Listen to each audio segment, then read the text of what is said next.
બાકી વાઈફ રિસાઈ ગઈ હોય તો એને મનાવી કઈ રીતે? એ તો હવે કોની વાઈફ છે એના પ્રમાણે નક્કી થાય. બહુ હવે એ ના કરો ને, બહુ હવે ગમે તેની વાઈફ હોય તમારે મનાવી કઈ રીતે એ કોને?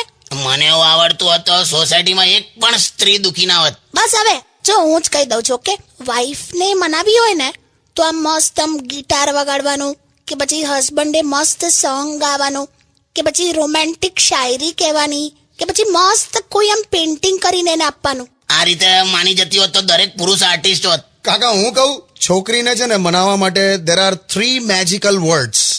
I love you. એટલે બધું નોર્મલ થઈ જાય. ભાઈ એ લગન પહેલાના 3 મેજિકલ વર્ડ્સ છે આઈ લવ યુ. બાકી લગન પછી વાઈફને મનાવી હોય ને એટલે 3 મેજિકલ વર્ડ્સ કયા હોય ખબર છે? કયા? ભૂલ મારી હતી. બસ એટલે આખો મેટર સોલ્વ.